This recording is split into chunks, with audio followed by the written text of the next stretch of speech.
Quantas lutas profissionais você já lutou? Independente do se foi o UFC ou se for qualquer outro evento. Hoje eu Mas que seja tenho profissional. 14 lutas profissionais. Perdeu quantas? Eu perdi uma. Tem uma Uma derrota só? na carreira. Né? Você deixou o cara ganhar ou perdeu mesmo? Não, perdi mesmo. Ficou com dó dele. Ah, vou deixar o cara ganhar uma. É tudo, só ganho, só ganho. Isso aí, felizmente não foi meu E dia. como que é o gosto da derrota? O gosto da derrota, infelizmente, é um gosto muito amargo, né? Mas que eu acho necessário. Que foi o que deu, assim, aquela virada de chave, eu acho que na minha carreira, né? Mas tava até falando disso comigo esses dias, tipo assim, que eu precisava daquilo pra me reinventar, assim, pra nascer realmente um novo eu, né? Tipo assim, pô, se eu tivesse a cabeça que eu tenho hoje, né?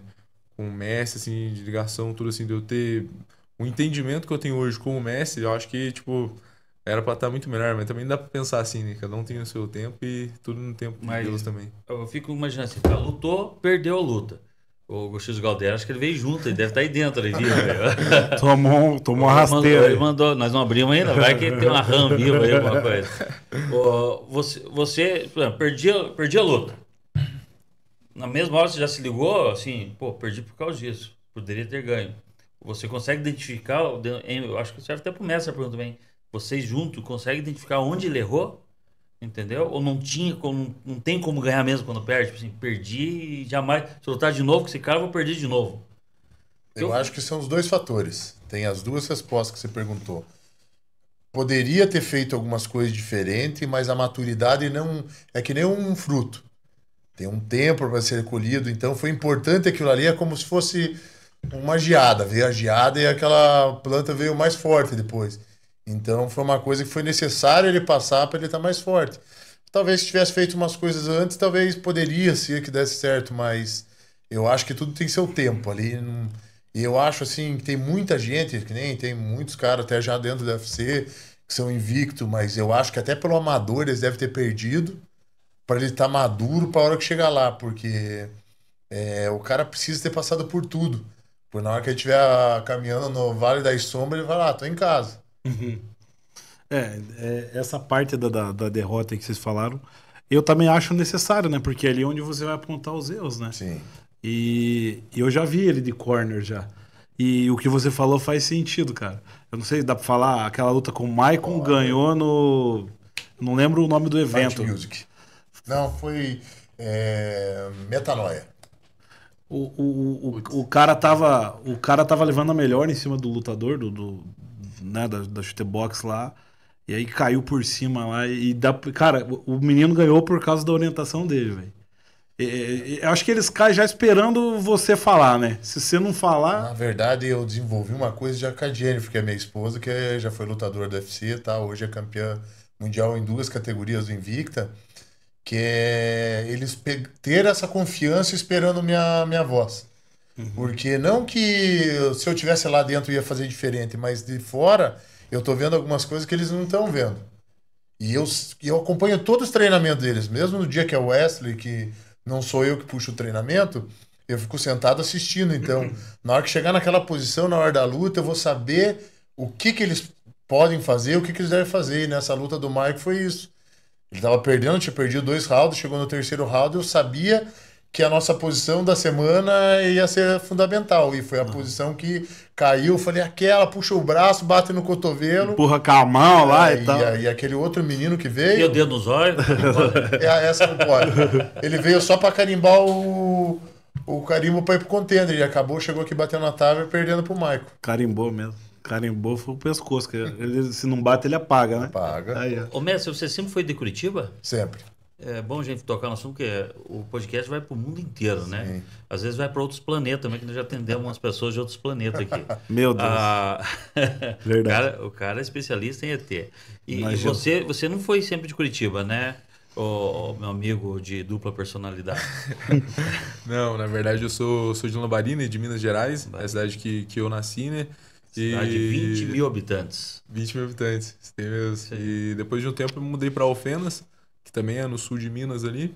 E agora eu tô aqui em Curitiba, né? Com o Mestre Monstro. Mas lá você já acompanhava o mestre, quando você descobriu que ele ia fazer uma seleçãozinha aí, você já pediu o professor de lá te liberar. Então, quando eu morava em Mas Alfenas... você achou que era São Paulo, né? Achei que era São Paulo. É. Eu já era do meu chutebox lá, do meu Se primeiro lascou, professor lá. que frio. Aham, e daí, tipo assim, né? Eu já acompanhava o Messi, já acompanhava a Jenny, né? E um dia eu tava treinando já assim, só que daí já tava naquela, né? Não sabia mais se queria lutar ou não. Daí comecei a fazer faculdade. E um dia eu vi que o Messi tinha postado que tava aberta a seletiva, né? Pro time de atletas profissionais dele. E daí eu falei pro meu professor correndo assim, falei, pô, Daniel, olha lá que massa, né? Ele falou assim, você quer que manda mensagem lá pro Messi? Eu falei assim, pô, não, né? Mas será, né? Ele falou assim, não, mano, vamos ver, né? Eu falei assim, então vambora, né? Se der certo, deu, né? E daí no outro dia chegou, pô, deu certo. Daí eu falei, nossa, que massa, hoje eu vou avisar a Elaine lá, né? Daí vamos pra São Paulo, não sei o quê. Daí ele falou, cara, não é São Paulo, é Curitiba. Eu falei, puta, fodeu, né? Eu já tinha falado pra todo mundo que ia pra São Paulo daí, né? E daí conversei com a minha esposa, né? Ela ficou um tempo lá, daí depois vim sozinho, passei um tempo, e daí ela veio comigo também. E agora Bacana, tá hein? firme aí Vai e ter vai tudo lutar. firme. Vamos falar do evento, Messi. Agora dá pra divulgar, né? Dá pra Você divulgar. vai pro Container. O que é mais container? Container é como se fosse um vestibular para entrar no UFC, que é o maior evento do mundo. É a Copa do Mundo da luta. Então, para você ter ideia, no mundo inteiro, eu não sei quantos atletas em si, mas são recrutados poucos do mundo inteiro para o Contender por ano. Tá. A gente já estava na expectativa há outros anos, mas a gente bateu na trave. Eu acho que talvez a gente precisava dessa maturidade e agora chegou a vez do Rafael passar por essa luta aí. Se Deus quiser, a gente vai entrar na Mas UFC. registra a academia ou registra o lutador? A gente é um só. Uma coisa só? É no uma evento? coisa só. Não, no evento eles... É uma coisa que, na minha opinião, o Aí você falou o lutador... mundo inteiro, tá vindo na minha cabeça assim, eu já pensei, as academias se registram e lá eles registram os Não, lutadores não, deles, não, representando a academia. Não, não é assim. Ele é recrutado pelo Sherdog ou Tapalog, que é um tipo como se fosse um boletim da luta. Então ele, pela faixa etária dele, pela categoria de peso e pelo número de lutas, durante todas essas pessoas do mundo, dos lutadores do mundo, ele foi recrutado como se fosse um atleta muito promissor. Então, por isso, não é por equipe, mas eu digo assim, com relação às duas coisas, que o entendimento, na minha opinião, quando o atleta chega lá, ele precisa entender quem levou ele lá. E que não é só ele, não sou só eu, é um time inteiro. Então, às vezes, no treinamento tem um outro que precisa estar junto e está sofrendo ali na hora do treino para um dia chegar a oportunidade que nem chegou pro Rafael agora. E tá preparado, cara? Tô bem preparado, tô treinando forte, tô trabalhando bem duro isso daí, como o Messi disse, né? Não é só eu, né? Eu tenho uma equipe toda por trás, né? Então a gente tá trabalhando bem pesado e bem árduo pra isso daí, pra gente aproveitar bem essa oportunidade. Deixa eu perguntar aqui. Você prefere, cara, trocar ou já ir pro chão? Na verdade, né, quando eu comecei, né? Comecei no projeto social de jiu-jitsu, né? Mas quando eu cheguei aqui em Curitiba com o Messi Monstro, eu era um aluno comercial, tipo, não sabia nada, nunca nem tinha lutado em pé, nada. E tudo que eu aprendi com o mestre, assim, tá me tornando o que eu sou hoje. Então, pra mim, como eu sou atleta do mestre, eu me sinto muito completo. Tanto no chão quanto em pé, então não tenho preferência. Sei que em qualquer lugar que a luta Importante, estiver, né, mestre? vou Tá estar bem bem. preparado. E você, quando o atleta vai, você também fica nervoso, mestre? Você se sente, tipo, na luta também?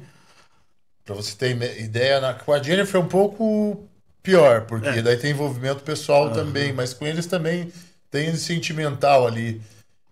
Quando acaba a luta deles, geralmente eu tô mais cansado que o lutador. Isso eu não tenho dúvida.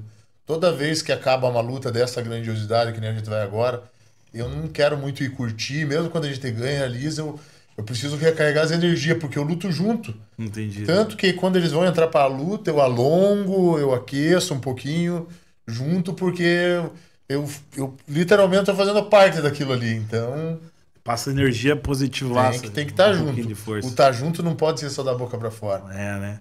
Não, isso é bacana.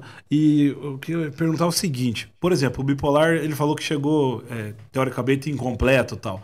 Demora muito tempo para você preparar um atleta e qualquer pessoa pode ser até atleta de luta? Eu não gosto de me colocar dessa forma, mas eu sou um dos maiores formadores de atletas. Não de colocar atleta no UFC. Porque é muito fácil você pegar um cara lá de Manaus, que já é duro pra caramba, e o cara já tá com um cartel extenso, e você colocar 1, 2, 3 lutas, e você ter uma equipe grande e conseguir, com um empresário, você colocar o cara no UFC. Mas o trabalho que eu faço, eu gosto de pegar o cara do zero. Porque daí a gente constrói junto e assim, na luta, o treinador ele ganha um pouco de dinheiro, mas ele não ganha tanto dinheiro. É mais a realização pessoal, como foi a pergunta do Guerra no começo. Eu gosto mais de treinar do que quando eu fui lutador. Porque muita coisa que me faltava como lutador, que eu não tinha, eu procuro dar para eles, para não faltar isso para eles. Então, O que faltava quando você era lutador? eu senti a equipe era muito grande, a Chutebox sempre foi muito grande.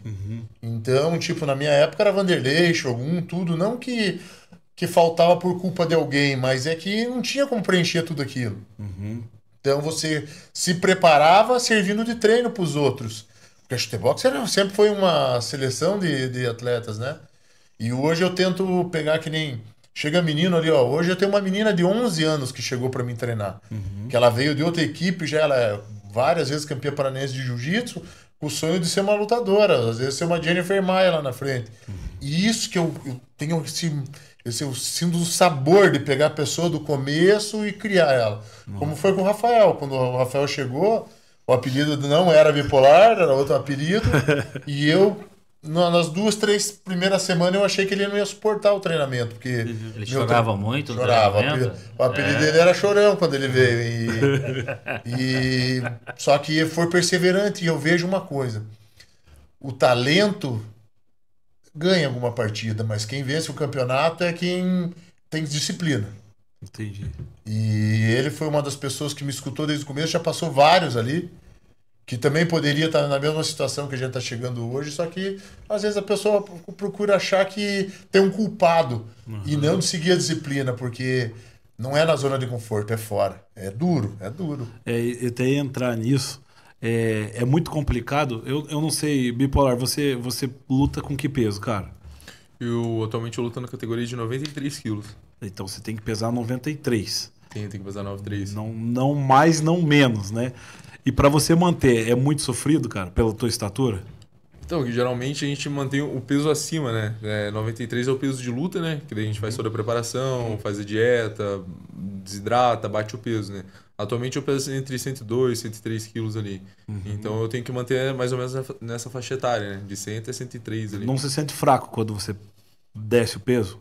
Não, eu me sinto bem confortável, fico bem tranquilo assim lutando de 93. Você já pode lutar comigo, tem 100 quilos. Aí, ó. Já sai no braço, já me chama a ambulância pra me levar. Eu vi um lutador falando, cara, que ele perde 13 quilos pra lutar. Até foi num podcast, o Charles Bronx falou que perde até 13 quilos. Pô, não é muito, mestre, perder 13 quilos, cara? Eu acho que tudo vai de cada atleta. Pra entrar, pra isso, pra disputar uma categoria, né? Pra mudar de categoria. Não, faz sentido. Não.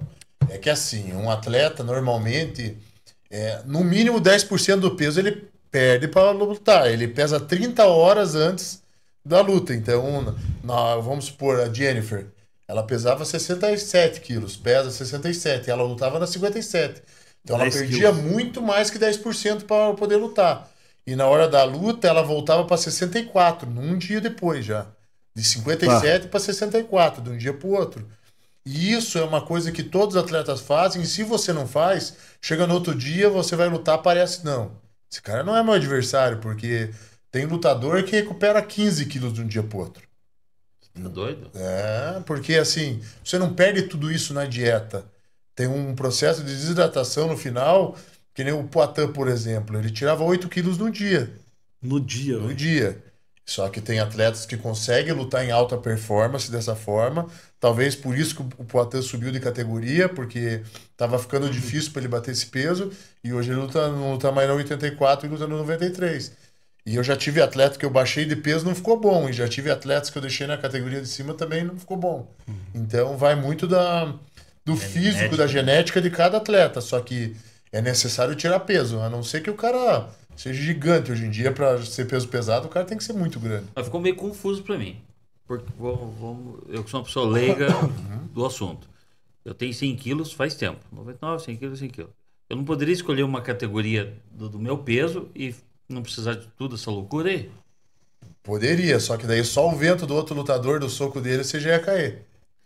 Então compensa sempre eu perder peso para lutar uma categoria abaixo para eu ter condição de lutar. Na verdade, Mas isso, a então- gente tem que ver mais ou menos a estrutura muscular e a tua estrutura óssea.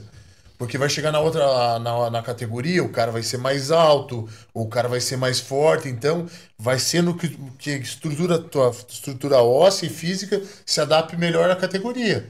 Às vezes eu já tenho um atleta lá que tem 1,90 m e luta 66 quilos. Ah, tá. Então, tipo. Beleza. Ele? Porque a estrutura dele é fina, mas na hora da luta ele leva muito vantagem na distância. Mas isso é relativo, cada lutador tem o seu. Ô, mestre, mas não compensa a pessoa então se manter naquele peso abaixo? Não consegue.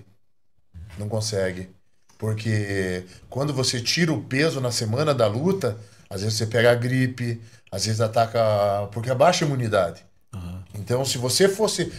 O teu corpo precisa de um peso natural para você conseguir ter força e treinar e melhorar o desempenho, até o raciocínio na hora do treino. E na hora da luta, aquele peso que você bate para lutar não é um peso que você vai ter o raciocínio para desenvolvimento. Então tudo influencia. Você se abaixa para pesar e já sobe automaticamente. Você subiu na balança, eles deram ok e você já começa a hidratar. Geralmente a primeira hora, 1h30, é só isotônico e água. Você nem come. Daí depois você começa a comer e tem que comer as coisas certas também.